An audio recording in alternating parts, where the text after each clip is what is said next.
Hello, Kat. There we go. It was taking a long time to connect. Yeah, it's probably just the internet, the It Wi-Fi. it was. It kept saying connecting, connecting, and then I was just waiting. But finally we're here. All right. So, guys, we have Kat back on, and so today she's going to be telling her near-death experience, and it's going to be a two-parter. And it can be a little bit emotional for her, so she might need to take a break here and there on certain details. But as each story she ends with, I will make sure to ask questions and so on and so forth.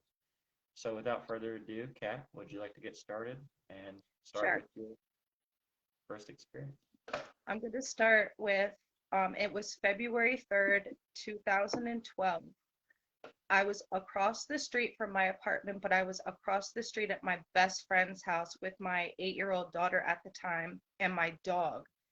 And we were over there making dinner, and it got time to go home. So I grabbed the dog, and I was carrying 3 pounds of pasta. So I decided to leave my daughter with my best friend, get the dog and the food home across the street, walk that path millions of times. It usually takes about 8 minutes to go there and back.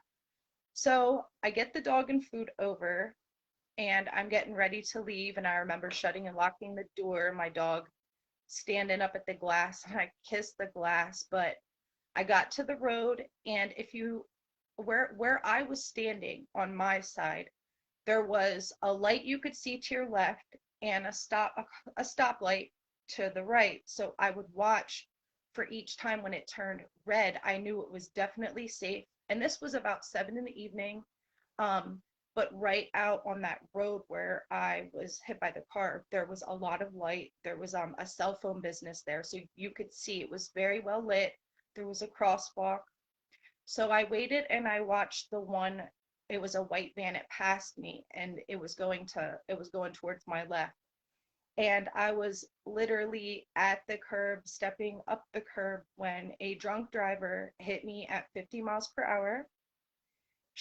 I took out her windshield. She had no windshield. I flew, oh my gosh, it was a long ways. It was about a block because where I got hit and where they marked my body. But anyway, she kept going, and citizens had to follow her about 2 miles, and they got her. But at that time, people were trying to tend to me, and my friend and my daughter knew I should have been back.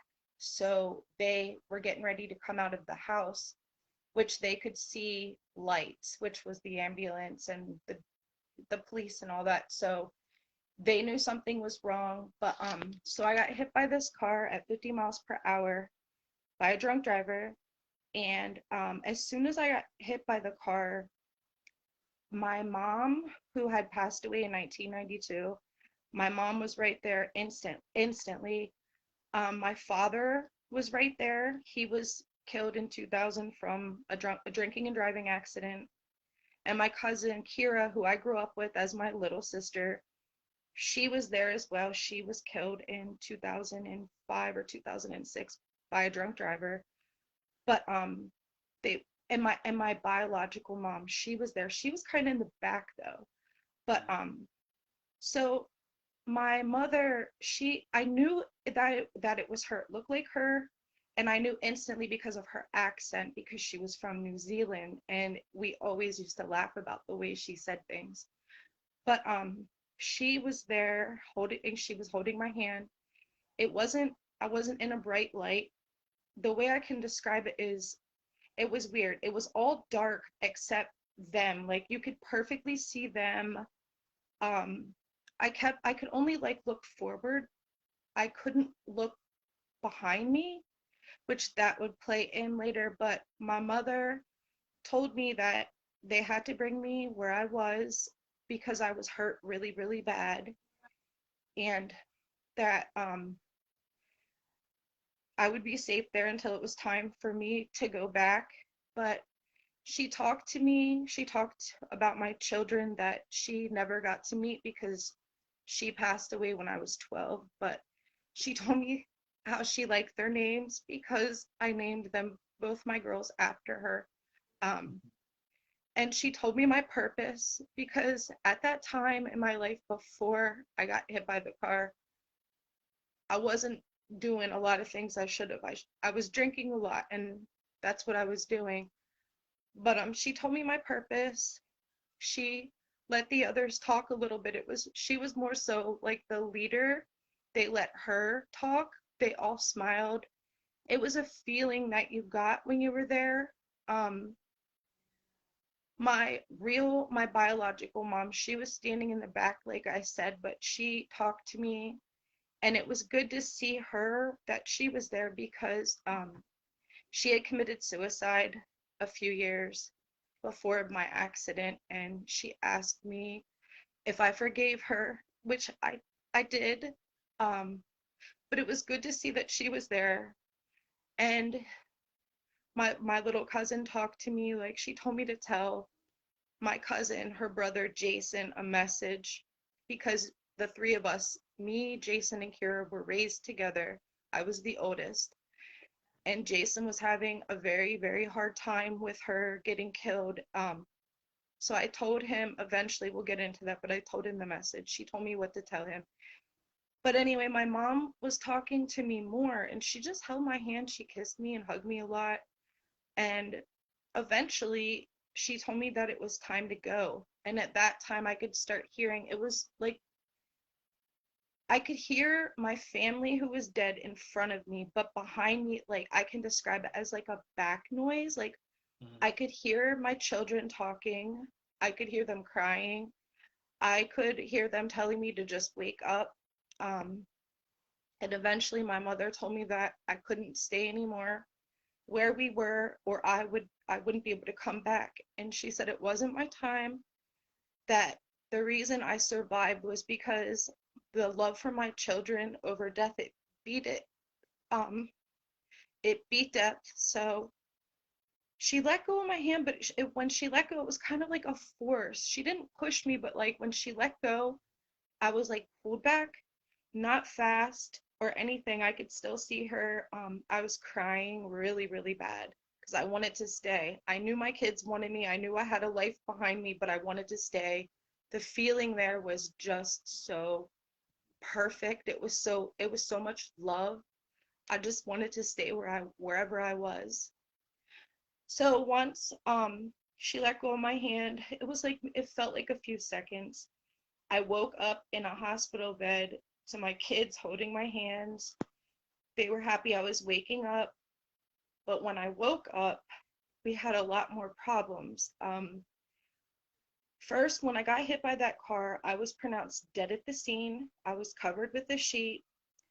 Neighbors did actually video it later, but I moved out of their way after, like, right when they let me home from rehab and stuff. I had to leave because my body was like, you could see they had it outlined. It was right outside of my apartment. Like I had to leave. So we moved, but the guy showed me that what he had videoed, and once they had covered me up, couldn't tell you how much time passed, but you could see the sheet start moving, and you could hear me screaming underneath the sheet. It was something I didn't want to keep. I didn't want to watch again. Yeah. But when I woke up from all that, I knew my children right away. I knew my children, and I knew my best friend because my best friend helped me through all of this. It took them, I told them exactly first when I first woke up, I said, I just saw my mom, I just saw Kira, and they knew I wasn't lying, and I was telling them, and the nurse had heard me, and she was talking to me about it, and she actually said that she's heard a couple stories where this has happened, like where she's dealt with other patients, that have come back maybe. Um, she knew, and I was a little bit worried to tell the doctors or anything because I had a lot of injuries, but it took them 3 weeks to make me comprehend that I was even in a hospital, that both of my legs were severely broken. I had some kind of big fixture. I think I sent you pictures of it, Hmm. but I had a huge fixture drilled into my left leg from about halfway down on the shin up to my thigh. Both legs were severely broken. My ribs were broken. My pelvis was fractured in 9 places, so I had a metal rod, and I had severe brain damage in 3 areas of my head. I still have that. That doesn't go away. So I'm a little bit different now. Um, my right eye, I have makeup on covering it, but it was almost literally a crack down from the top of my hairline down through my eye. My eye was like sewn back in. Um, and so one of the main things is they kept telling me I wasn't understanding, but eventually I did, that I couldn't walk.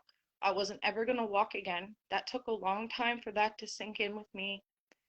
Um, but I was in the hospital for months, and then I went to rehab we had a home plan. And in order for me to come home, I had to have a one floor like unit because of being in a wheelchair. And just still, I had a long way to go. Like I wasn't supposed to walk or even be alive. But um, so we move out there to a certain area, my old house that we lived there for 10 years. During my time at rehab and when I was injured, I brought up Jason earlier, my cousin. He used to come every day to see me at the rehab center because I couldn't walk. I was frustrated. Like, I had to use a bedpan. It was that bad. Like, I felt embarrassed. I cried a lot. I really was struggling. And then things start sinking in that I felt rejected now because of going to, maybe I want to say heaven, maybe wherever I was with my family, but I felt rejected at this time. I told Jason, he already knew what had happened. He knew the experience. He got his message. But at that time I was just super, super, super depressed. I was really struggling with how the hell did I make it 99% of the way and I have part of my right leg missing. It's never going to come back. Like, so, and then I struggled with, wow, I got to go somewhere really great with my family, and now God doesn't want me. And that took some time. So I was fighting some demons. Came home to the new house. It was all one floor. It was really, really nice.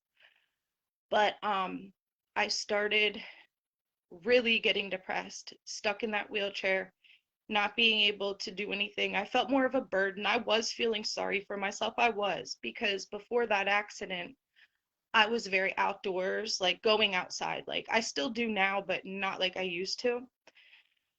But I was feeling really, really just bad. And one day, I just was thinking of taking my own life. And then I sat there for a while, and then I thought about my experience, like wherever I went with my mom, and she wouldn't want that. So I was struggling. I felt like I was struggling with demons. And it was maybe 3 nights after I came home from rehab, because when I went to the hospital, it was winter. And when I came home from the hospital, it was like summer. Like I just learned to rewrite. I still have problems with that. I still have a lot of memory loss. So I'm at my house feeling bad, and then I start telling Jason about, you know, some of the depression issues and that I need to start getting positive here and start changing some things. And we had a good talk about that, and then I don't know, I just slipped back into that depression. And it was maybe, like I said, 3 nights later, I was sleeping, and my youngest daughter was sleeping with me because she was having issues because of the accident. She wanted to be with me. And it was in the middle of the night, and I was sleeping, and I felt something jerk my right leg. And the TV was on, so I could see a little bit of, I looked down towards the foot of the bed, and there was this black figure. It had red eyes. Now it was just a black figure. It was more like shadow, like a outline. It wasn't like didn't have an outline of ears or any of that, but it had red eyes, and the feeling I was getting from it was just absolutely terrifying. And like in my head it was telling me like God didn't want you. Like, come on, just do it. Just do it. Just come with us. So that after that, that's when I started straightening up. Like I figured it's time to just, do what I have to do. And I came across a book. and it's called Glimpsing Heaven. And I actually started reading into it, and it made me feel that someone finally understood. Because when you go through traumatic experiences like this, people don't really understand what it's like, especially when it's a brain injury. Um, it just, the book felt good. And so I read it and I started understanding things. I can't think of, I want to say Judy Brock might be the author of that book. So after that, I started getting myself together. Wait, are you there? Yeah, I'm here. It just been glitching a little bit, Yeah. but it's normal. Okay, I want it because it paused out. Hmm. All right, Okay, there we go. there we go. So anyway, after reading the book, I started using things in a positive way, but the accident had changed me for good. Like I wasn't the same person that I was before that. I stopped going out. I stayed totally, became a recluse. And I was telling Jason one day, because Jason, he still used to come over to my house, the new one that I moved in after I came home from rehab, because his job was like just a couple minutes. So he would stop in a lot, and Yeah. I told him, I told him, 'cause after I had told him about the experience, we always joked around because if you knew Jason, like everybody, like all of our friends, he was a character, and Yeah. he, all of our family was killed in different accidents with drinking and driving. So Jason was like, "Kat, you made it," and he was like, "We don't die, we multiply," because he has a few kids, and I have a couple, but it was around March of 2013, and it was it was like not this, it was one of, it was the day that Kira, it was her birthday. It was March 10th, her birthday. And she was killed, like I had said a few years prior to that, and Jason was getting super, super depressed. And we were getting ready to have a bonfire. So this was 2013, right after my accident. And he told me he was going to come right back. He was going to pick somebody up. So we had started the bonfire, and he and I talked every day, all day, like that, every day. So I knew his schedule, he knew mine. Um, a few hours had passed, and it was late now, and I didn't hear anything from him. So I figured maybe he was doing his own thing, but I was worried because we all knew that he was getting depressed. So a couple hours later, actually, I've been asleep. He called and he was frantic on the phone, asking for my help. And I couldn't really understand or make sense of this. I knew he was drinking, you could tell. And then the phone just went dead. So the next morning comes, 7 a.m. I don't hear from him. Then my phone's ringing. It's his mom. "Did he stay at your house?" "No, he didn't." Then his little sister, she asks me. So around 1:30, well, actually, after his little sister asked me, I called his job because he always went to work every day. They said no show, no call. So I knew something was wrong. But anyway, later that afternoon, I got the call that he was in an accident.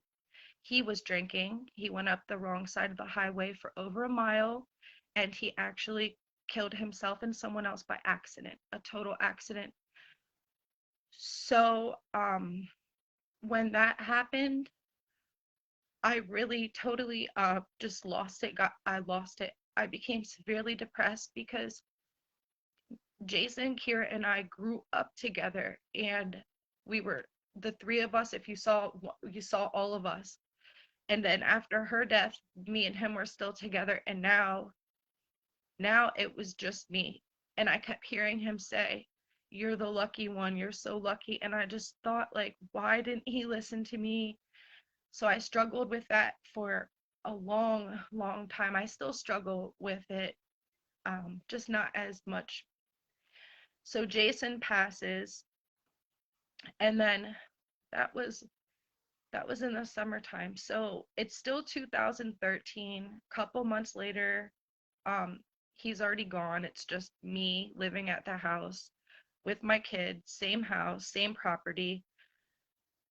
So my friend is over one night and it was a full moon that night. You could outside, when you stepped outside of my door, it was a big open field, a huge open field, and the farmers planted soy to the right. And it went like, if you would look out, you could see nothing but fields. And then about maybe 100 yards, then the tree line would hit, depending on the property where you were at. But that was when you looked at my house. It was absolutely gorgeous.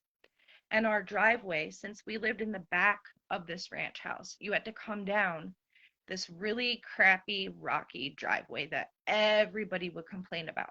So, so we're sitting outside. I think we were actually smoking cigarettes. It's pretty late, but everything was lit up because the moon. It was so full. It was gorgeous. Like you could hear the coyotes, you could see them sometimes. We had deer, we had turkey, we had owls. I mean, you name it, it was there. Um, so now I still have a lot of injuries. Like I'm still, even to this day, like I still get more surgeries for what's going on with me. I think I'm like 16 surgeries into just the left leg. But so it was 2013, and I think I was still using my walker. um so we went outside and we were just talking. I don't really know what we were talking about. We were looking up at the stars because up in the sky, there's always weird stuff. I mean, on that property, you could see there was no clouds, like there was no, it was just open sky, open fields, and then there would be the trees. So all of a sudden, we're just talking, and he he said to me, he was like, something doesn't feel right. And at that time, we were facing like the field looking at the tree lines. I felt like the hairs on my neck started standing, and I turned around because behind me was that driveway I told you about. It was this really rocky, crappy driveway. There was this absolute jet black mass. Like it was, I don't want to say shadow because it didn't look like you could put your hand through it, but it was, all right, I have a pretty big dog, Rottweiler German Shepherd. When a dog sits with their butt to the ground and just their two front feet on the ground, sitting, not laying down, sitting. It was a little bit bigger than that, and it didn't have like ears or anything, but the shape of it reminded me of like a dog sitting, or a cat just in that position. So we were looking at it, and the feeling it gave off, it made me instantly, I was terrified. I wanted to throw up. It was like a fear, but then I kept thinking to myself, I just came back from the dead. Like I have nothing to worry about. Like I have guardian angels. I want to see, I want to touch this thing. So I turned around and my friend was standing right there. He kept saying, "What are you doing? What are you doing?" I got within 2 feet of it, and you could hear it had like a low growl. It was really weird, but like I said, there was no, like, there wasn't definitive eyes, there wasn't a nose, it was like an outline. And I was actually getting ready to touch it, and he snapped me out of it. I felt like if I would have touched that thing, I don't know, it just gave off such bad energy, like such bad energy. I wanted to see like if it was really there, maybe, like if I could put my hand through it, or I don't really know what I was thinking. So when he told me that I need to stop that, he screamed my name, and then he actually pulled me. We went back in my house. So we went into the bedroom, and in my bedroom there was a huge, not a bay window, but a huge window, and I had thick curtains on it. So I pulled those over. Now, on the other side of that window looking out is that driveway, literally right where that thing was sitting. It could look in my room if it wanted, but I had the curtain shut, and I purposely grew sunflowers so that way you couldn't really see in my room. Mhm. So he's terrified by now. He actually, and we were in our 30s at that time. He started crying. So I told him, he sat on the bed. I went to the other side and I started saying the Our Father, because I had said before, I'm Catholic.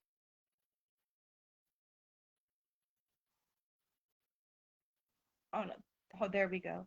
I was brought up Catholic. I went to a Catholic school. So the only thing I knew to do was pray, and that's what I did. And as soon as I started saying the Our Father, this thing let out the highest shriek of a scream. It was such a demonic scream. It did it 3 times. It was absolutely terrifying. I went under those covers because there wasn't anywhere else to go. I mean, the kids they were down the hall in their room. I did not want to wake them up. I did not want them to know what was going on. My neighbors were upstairs, Yeah. which I couldn't believe. I couldn't believe their window is right above my window, but I'm just on the ground level at the driveway where that thing was.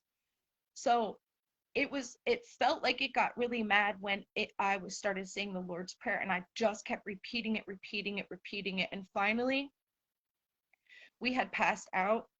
And the next morning, we instantly woke up. We had to know what was going on, like what that was. I felt it was demonic because it started that screaming. It did it 3 times. It instantly started screaming when I said the Lord's Prayer. And then at our front door, there was, because it was the frame, it's wood on the front door. We had really, really deep scratch marks on the door, not from our dogs. Like we were just going, wow. We were like, oh my God, this can't be real. Like, really? So we found the scratch marks, then we found blood right outside the door and vomit. It was like weird. Like, to me, I thought animal vomit. Maybe it wasn't. I don't know what would have done that. I mean, on our back patio at the door, like the deer don't come all the way up there. Why would a coyote come to the back door? My animals didn't throw up. So to us, that felt like, I don't know, we were just looking into it like, oh my gosh, that's 3 signs, 3 signs. So that could be demonic. So I reached out to one of my friends and our priest, and I got crucifixes, which I hung at the door. We put little crucifixes in my big window that was in my room, and we also salted everything. We kept everything salted like all the time. So that was the last time that I dealt with that thing. Mm. But now we're still living at that house, and things just start going crazy at that house. My kids start telling me stuff. My friends who slept over, a couple of my girlfriends, they saw, we would see randomly, you would see sometimes a little girl run through the hallway. Sometimes you would see an old lady. Um, I had certain numbers that I always felt were like my good luck numbers, 321, 123, because me, Jason, and Kira. Well, those numbers played into so much of my life. Like, my son was born on those numbers. My cousin died on those numbers. I got hit by the car on those numbers. And right after Jason was killed, my stereo in my living room would come on at 321, blasting, blasting. It would terrify my kids. They would run into my room. We would go back together to see what was wrong. And at first we just thought, nothing. And it started happening a lot, like the same thing. So it would be terrifying when you're sleeping and then music's blaring. So we unplugged that, and then all the kids started having different issues. We would be outside because we had a huge bonfire. Even friends of mine they've had experiences. People, anybody who came over to the house, that would be kind of like what only like close friends that we trusted. We'd be like, hey guys, if you see anything, hear anything, ignore it. We'd have these huge bonfires. And sometimes, depending on what time of year it was, that soy grass would grow pretty high until the farmers cut it. They would cut it twice a year.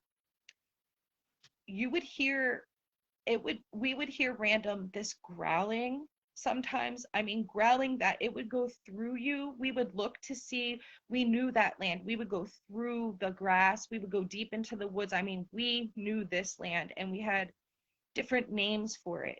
Camp Serenity was our good spot. That was this place we felt safe, where um, there was just so much activity. Where we were at, we would hear things. You would hear growling. You would see eye shine, but we knew the animals. We can identify them. We had spotlights. We knew, but things just started kicking up, and it wasn't every day. It wasn't every day. So we had Camp Serenity, which we always would go to no matter what. We didn't feel scared there.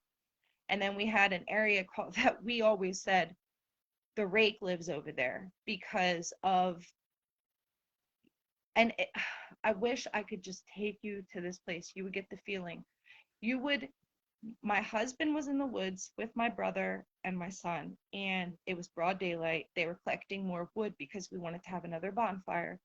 And things started happening in the woods in the rake area, and they thought that they had seen something move so fast that it was to my like husband's left, and then my brother was in front of him. It was then in front of my brother. They said it looked humanoid, and my husband will be the first to say certain creatures like no, now he believes in a lot of this stuff. So they dropped everything and left that area and came up. They said we're just going to get wood from somewhere else. So that's what we did. And now across this field, all right, let me give you a layout of the land. My house, I had a neighbor that was right next to us. He was our landlord. Just those two houses that were near, right next to each other, across a whole field, I'm talking probably 2 football fields, was my really old neighbor Rich. He was really awesome.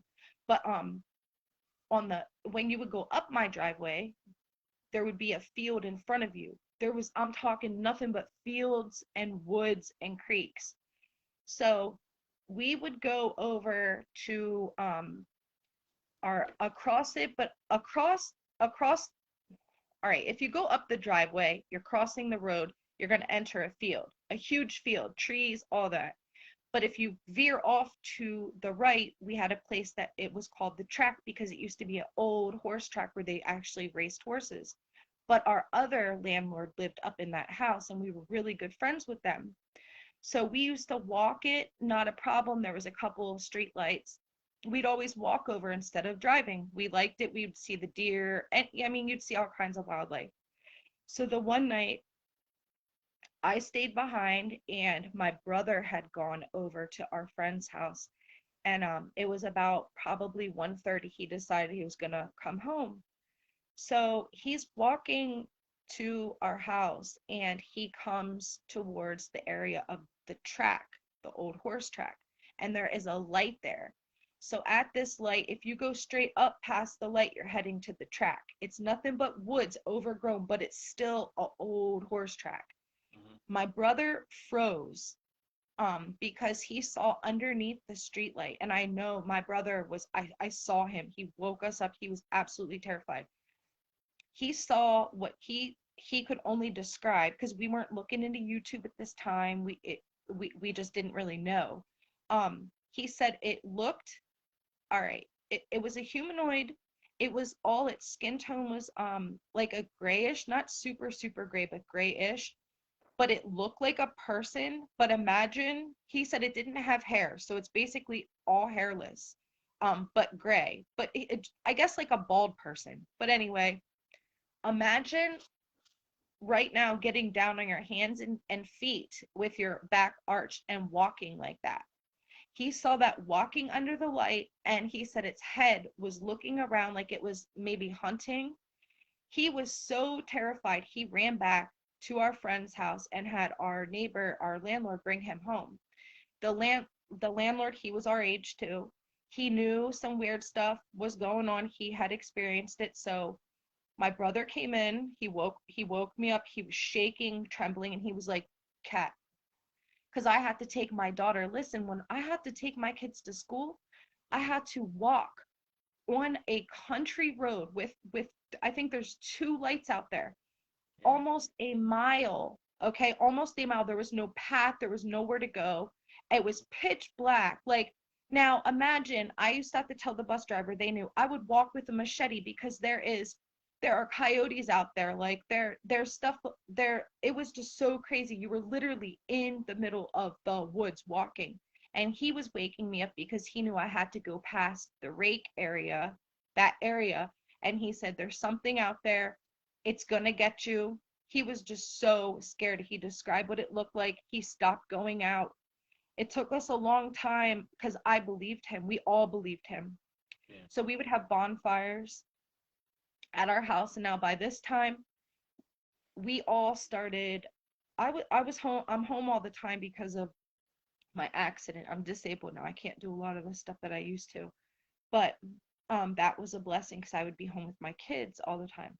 But anyway, we started setting our alarms on our phones. We had it timed out to, in the summer, we knew when it was about to get dark and we would go in. We would go in. You couldn't do anything to get us out at night. We would go in because at nighttime, that's when things really kicked up. Yeah. You would hear screeching. You would hear whistling at you from the one tree line from the area that we were just, it was just so scary in that one area. Um, I had an instance over at the track when I was coming back from the track. There was three of us. There was me, my son, and my daughter actually. Um, by then, this was just 3 years ago, about 3 years ago. That's when I had found out about Dogman because we started finding stuff there too. We started putting things together. Mm. So we're walking back from the track and up this track to get to it because we had four-wheelers. We had certain paths we would take. We knew this land. Like we would cut up out there. There was rows and rows of blackberries and raspberries, and we loved going out picking them. Oh my gosh, we loved everything about the land was just gorgeous. Yeah. So it was nighttime, and we were coming back from the track. Things started feeling just really, really, really weird. And we were, the bushes, the blackberry bushes that were really high, they were on our left. So we got to a certain area, and my son and I started, he started messing around with me, and we were laughing. And out of the blue, we just heard this. All I can describe it as is when a horse or a bear do that, like Yeah. that they grunt or whatever. Literally, my son took off so fast. He left me. He didn't even care. He was gone. I did not see anything. I was out of there because I can't run. I can't do anything. But that was another scary thing. There's been UFOs reported. They were on the news not that long ago. I think maybe 2 or 3 years ago. But up in the sky where we lived, gosh, I have a lot of Mhm. stories about this place. You could see, like I said before, every star. And I love the sky. I am obsessed with the moon and the stars. So I have alerts on my phone for meteor showers. So we're outside. It's probably like 1:30 in the morning, and we're looking up at the stars, watching these. I think we might have saw two that night, but two shooting stars. So my friend is saying goodbye to me, and we're looking up at the sky, and out of the blue, where it just this it looked all right, just like a star, except it first appeared and it was small. And then it got super, super, super big, like where it looked from eye view, like looking at the sky, it was way bigger than a normal star. And it just kept being so bright. And then right above it, another one came. And they both like, they lit up to the same amount, like they both looked the same, if that makes sense, but they were one above each other. And I'm looking at my friend saying, "Do you really see this?" And he's like, "Yeah, do you see this?"